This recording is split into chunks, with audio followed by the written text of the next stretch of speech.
Hello, Marysville. My name is Celine Ferreira, and I'm here with my co-host Brooklyn Cody, and we're interviewing Meredith Jenks. She's the high school swim team coach, and she also is a substitute teacher. Yes. So to start off, how long have you been coaching for the Marysville School District?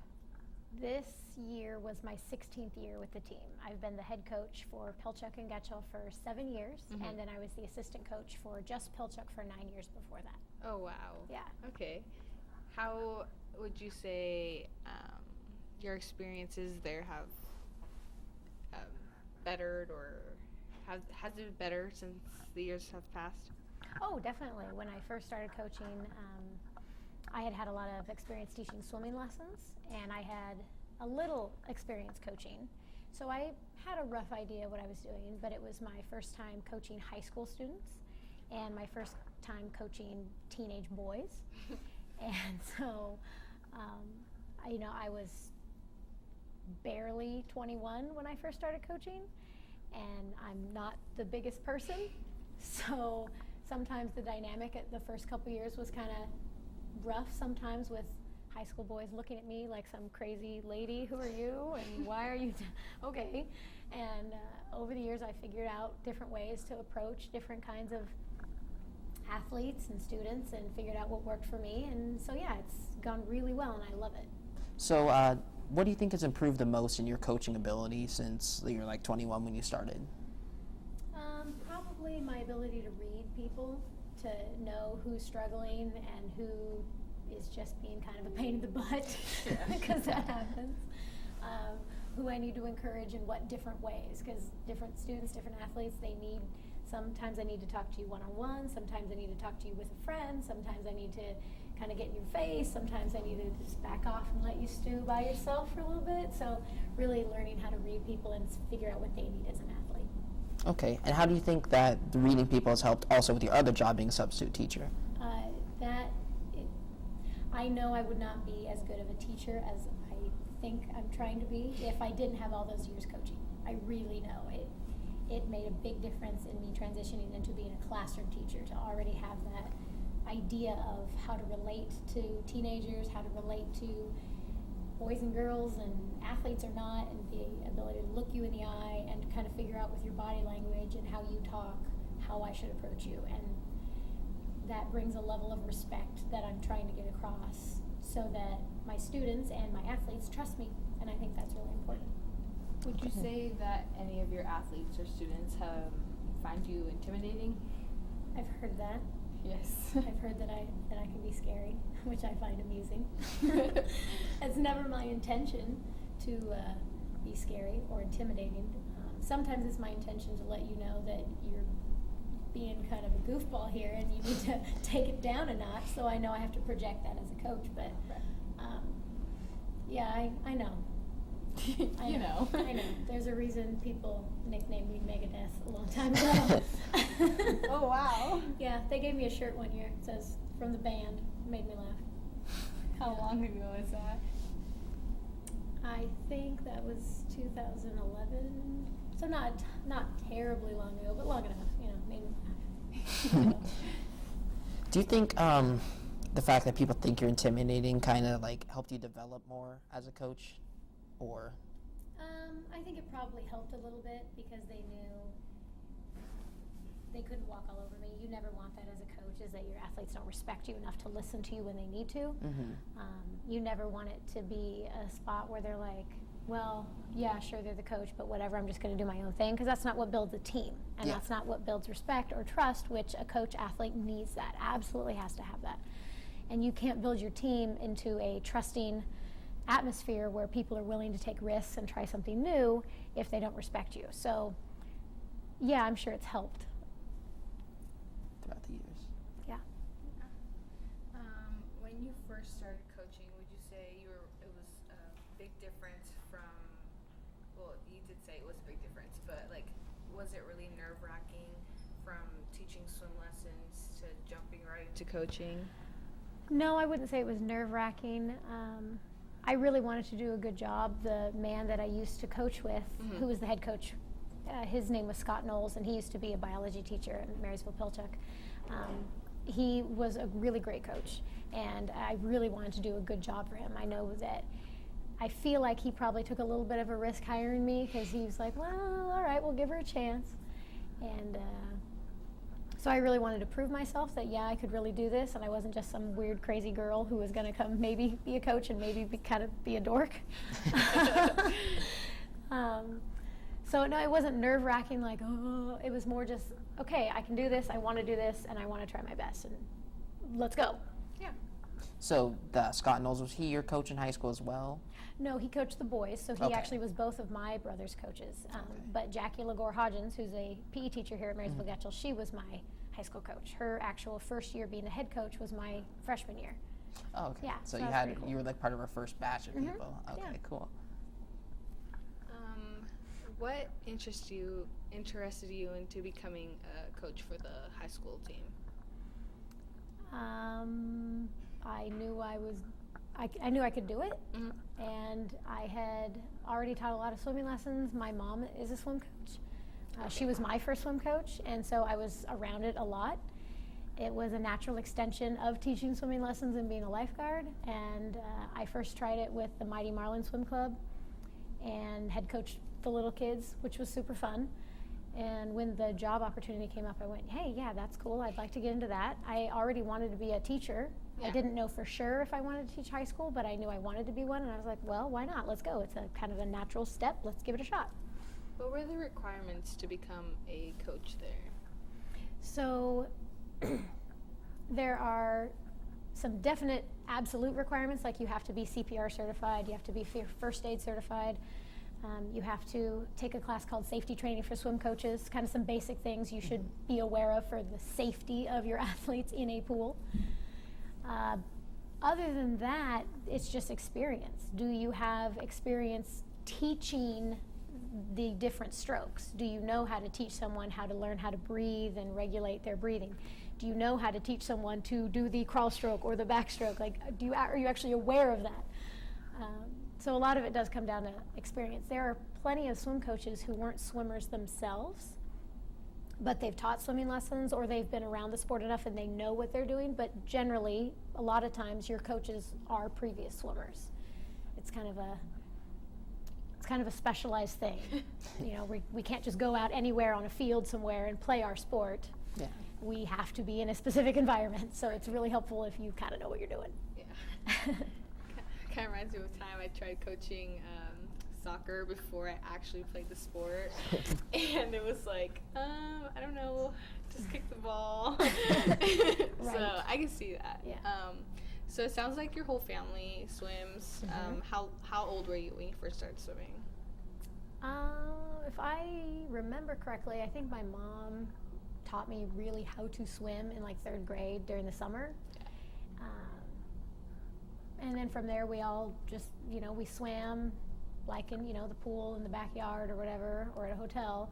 I didn't actually join the swim team until I was in 7th grade. And that was the local club team. It used to be called the North Snohomish County Sharks, and that was the precursor to the Mighty Marlins, which is the local club team now. And yeah, it was pretty fun. Honestly, I started because my mom was the coach, and it was like, all right, sit on the bleachers and watch her coach, or be on the team and not be bored. So one of my younger sisters actually started first, and then within a few months I started, and one of my brothers started, and then my youngest 2 siblings started when they were old enough. And we all swam all through high school. My mom coached club. She still coaches for Meadowdale and Linwood for their girls and boys high school teams. And one of my siblings swam in college. One of my siblings is in the Coast Guard and has to swim. One of my other siblings is in the Navy and has to swim. Yeah. And my other sister has taught swimming lessons, and I think she might even still be lifeguard certified and teaches her kids kind of how to swim. So, yeah, doing it a while. Yeah. They're kind of like, so you just have to go through a lot of like employment and like experiences and such to be a coach. It's really, really helpful. Generally, people who like the pool and are either they get in through lifeguarding or they get in through swimming lessons, And if you're the kind of person who, on the one hand, you really like the competition that sport naturally brings, and on the other hand, you really like teaching, yeah, I feel like you really should have the combination of that. If you really like teaching, but not so much the competitive side, that can make it hard to coach people who want that competition. And likewise, if you're all about competition and all about winning and losing, you sometimes might lose out on the, well, I've got to teach this skill. It can't just be go faster. Yeah. How do I help people go faster and gain self-confidence and gain that idea of teamwork and camaraderie and good sportsmanship? So they have to work together. Yeah. All right, we're going to take a quick commercial break talking about employment in like different areas and jobs. Okay. This is a segment about employees.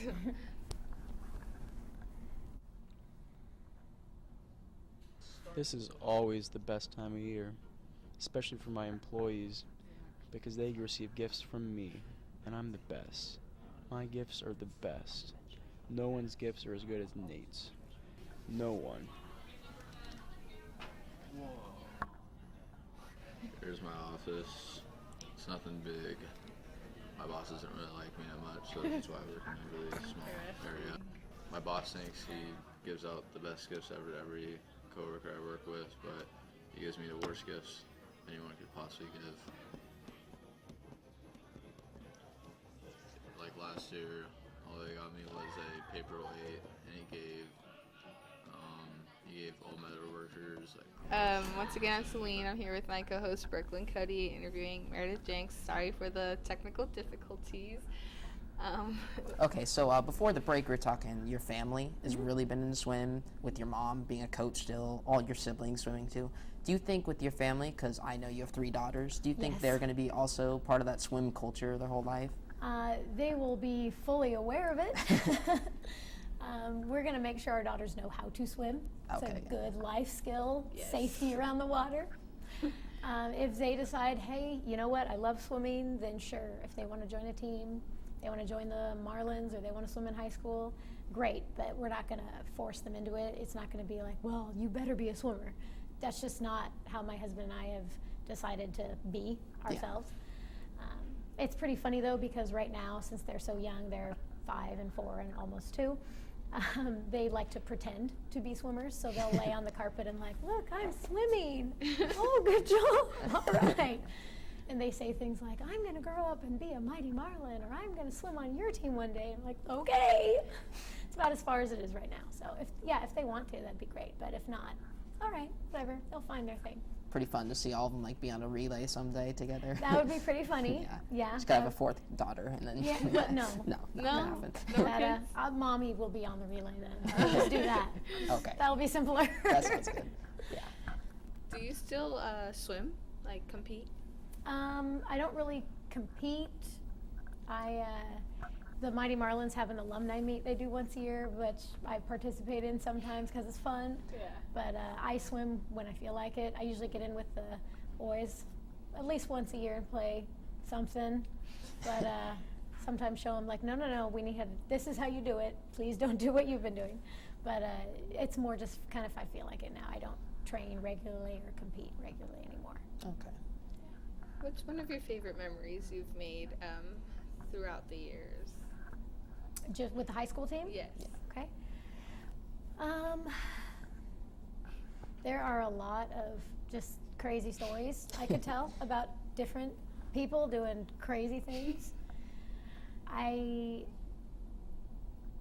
would have to say my very favorite thing really is to see freshman year to senior year the difference I see in people. And it's really fun, especially I get parents that send me pictures like, hey, look, remember when they looked like this freshman year and here they are senior year, and you can just see like, oh my gosh, you're like a man now, which I know sounds kind of silly, but it really is. It's really, that is absolutely my favorite thing, is to see this is what you were as a freshman and you didn't know what you were doing at all. And look how, you were young and you were just like, all right, what is going on? And now you're a senior and you look confident and you look like, hey, you're about to, legally be an adult. But yeah, look at you. You are a confident person now, and I'm so proud of you. So that's absolutely my favorite thing. Would you say it's hard to let go of them at the end? No, because I'm only a part. But sometimes, yeah. Because I always miss you guys. I do. And it's just really fun. And I really love it. From what I've seen, if you guys don't know, I was actually the swim manager, and she did a great job. Thank you. You're welcome. It's just a really good, nice feeling seeing how close you are with all of the team, and I try. I think they're all pretty comfortable being around you. I hope so. Yeah. I'm sure there's been a few over the years who are like, dude, she's crazy.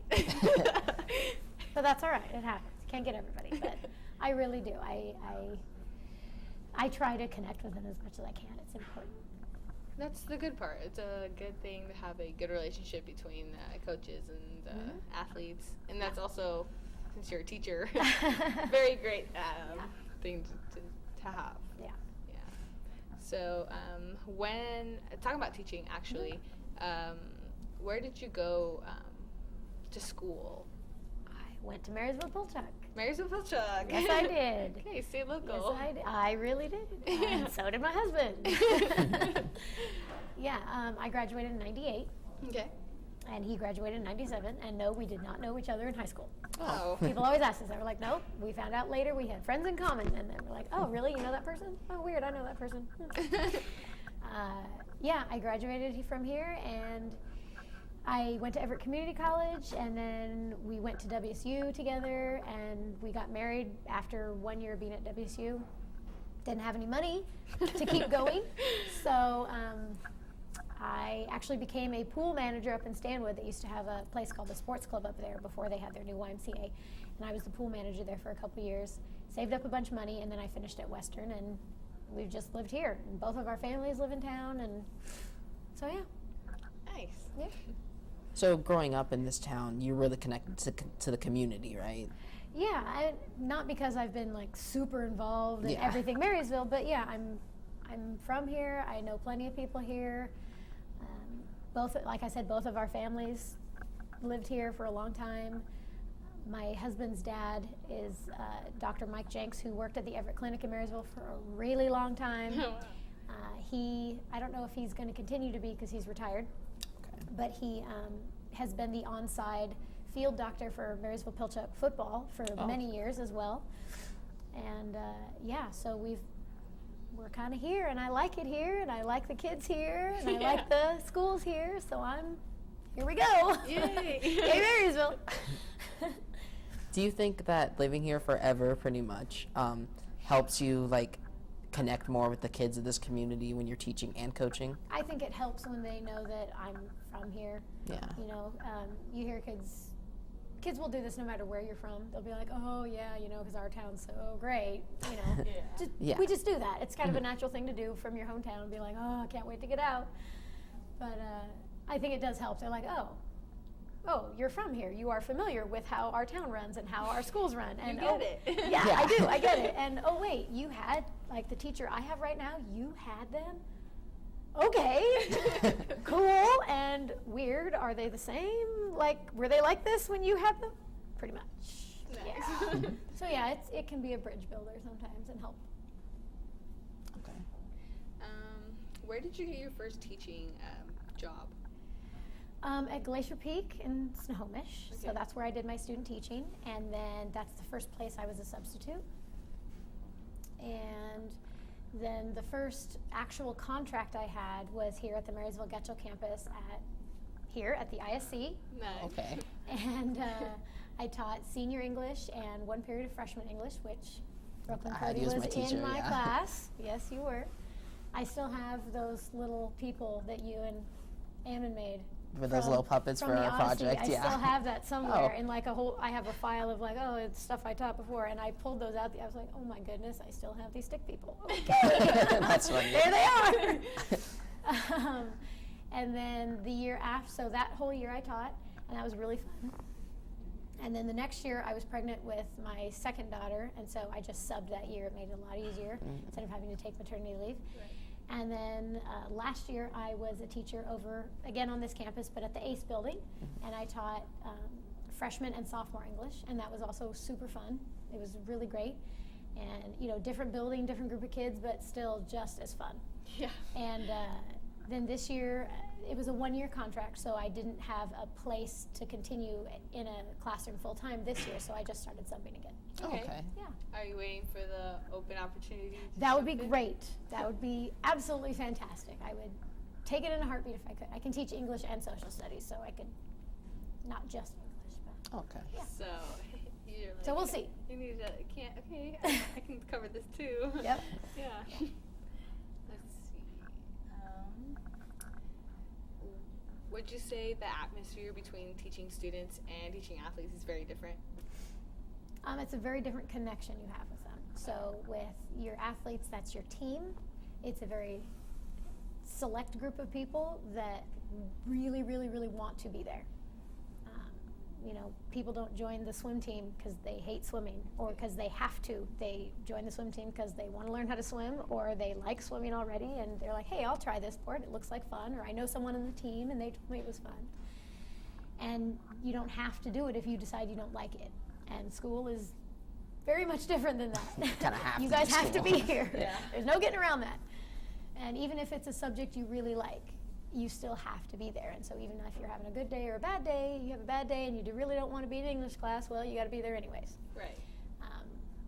So you definitely have to approach it in a very different matter of, you know what, sure, you might not want to be here, but let's make the best of it. Right. And I still want to connect with you as a person, not just as a sophomore English student. Mhm. And I think that's a really big job teachers have, is not just teaching course material, but actually connecting with students on an individual level to say, hey, you matter.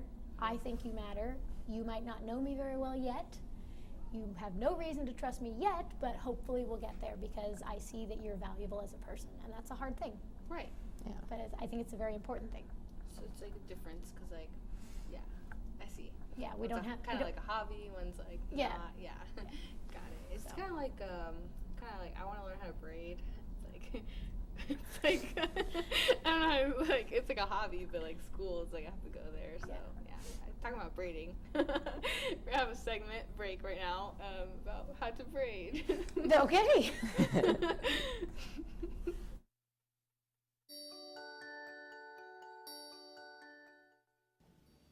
Art. What is art? The expression or application of human creative skill and imagination. We all know the most common forms like painting and drawing, but what are some other forms of art? Hair. Hair is a great way to express yourself because it's always with you. Some ways you can apply your creative skill and imagination to your hair is by cutting it, curling it, straightening it, styling it. When you think about it, the list becomes endless. One way I'll demonstrate to you today is braiding. There are many different types of ways you can braid, like French, Dutch, waterfall, fishtail, 4-strand, 5-strand, and so on. Today I'll show you Dutch. Dutch is just like French, but instead of placing the outermost strand over the middle strand, you place them under the middle strand. So first, I'm sectioning the hair into 3 strands. Starting with the right strand and placing it under the middle strand so they switch places. Now I'm going to the left strand and placing it under the new middle strand. Now I'm going to continue all the way down the hair and add hair to the strands until there are no more pieces to add.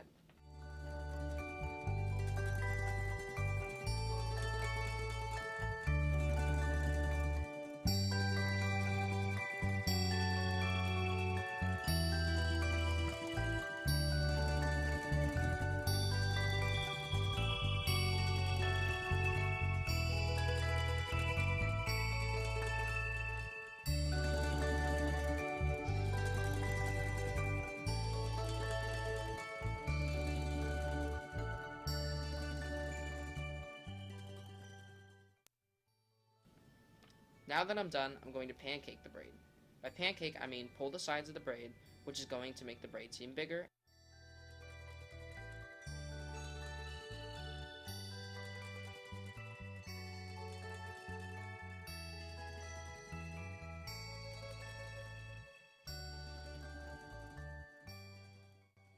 This is the finished look.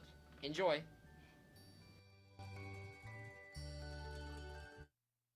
Welcome back. Once again, I'm Celine Ferreira here with Brooke and Cody, and we're interviewing Meredith Jenks, the high school swim coach and also a teacher here in the Marysville School District. So let's talk a little bit about this swim season. Okay. How did that go? It went pretty well. We kind of make it a rule on our team. We don't really pay attention to how many meets we win or lose because that doesn't really get you very far. And some traditional team sports like football or basketball, you have to win so many games to get to playoff season or whatever the ending segment is. And swimming doesn't have that. You qualify for districts or state based on time. So even if your team wins every single meet, it doesn't necessarily mean you're going to have a ton of people going to districts. The likelihood is there, but not necessarily. Likewise, if we lose a whole bunch of meets, we can still have all kinds of individual people making it to districts and even to states. So that is kind of nice because it takes some of the ultra competitive pressure off some people, and that can really help people's confidence sometimes. Right. And that works out really well for us generally year after year after year. And this year we had lots of people do incredibly well at the end of the season at our JV championship meet. At our district meet, we had 2 swimmers and 2 divers make it all the way to the state meet. We had a diver and a swimmer make it all the way to finals at the state meet. And it wasn't because we won or lost a whole bunch of meets. It was because people put in the time and the dedication and work hard. And so, yeah, we had a pretty strong, solid season. Yeah. Okay. How much district swimmers do you think compared to all the other schools around here in our same division? So we're a 3A school, both Pilchuck and Getchell, and we're part of the Wesco North for swimming, and there are a lot of teams in that section. And I think we had not quite as many as we have in the past make it to districts this year. Probably, I would say middle of the road about where we were comparatively. We definitely had more than a few of the smaller schools. But schools like Shorewood or Kamiak that have a lot of district level athletes and several state athletes, we're not there yet. Right. We'll get there eventually, perhaps. But yeah, I would say probably kind of middling comparatively. Okay. Is it sometimes awkward since you have to have Getchell and Pilchuck work together? Does that ever get weird? Not yet. Not yet? Not at all. And I think that speaks to one of our team's core values. Our first one is unity. Okay. And we make a big deal about that at the very beginning of every season, that it does not matter where you go to school. We are one happy pool party. Swimmer, diver, distance, sprint, backstroke, breaststroke, butterfly, freestyle, Pilchuck, Getchell. You've been swimming club since you were 5 years old and are a great swimmer, or you literally just started and you're a senior and you have never done this before in your life. That you are on this team, and we care about you regardless, and we treat you all equally, and we try to have fun together as much as possible. We don't segregate Pilchuck lanes, Getchell lanes. The most we separate is, new people and veterans. Yeah. You already have been on the team before. You have no idea what you're doing yet. You will get there, and then you will move up. So I think that really takes a lot of that out. And then hopefully our athletes can take that back to their schools and say, yeah, I go to Pilchuck, but I know some pretty sweet guys that go to Getchell because they're on my team and they're awesome. Yeah. And vice versa. Yeah, I go to Getchell, and it doesn't matter if I go to Getchell and I go to ACE, or I'm Getchell and I go to SFE. It does not matter. We're on the swim team. We're all together. Nice. So it looks like we've come to the end of our show. It was really good having you. It was great to be Is there here. anything you'd like to say to the audience about the swim team? Come and support us sometime. We're kind of one of those weird out-of-the-box sports. So, we're a lot of fun, though. If you ever want to come down during the winter for boys' season, or down during the fall for the girls' season, and come watch a swim meet, they're pretty fun. They are. I agree. Well, They're thank fun. you. All right. Thank you. Thank you for You're coming. welcome.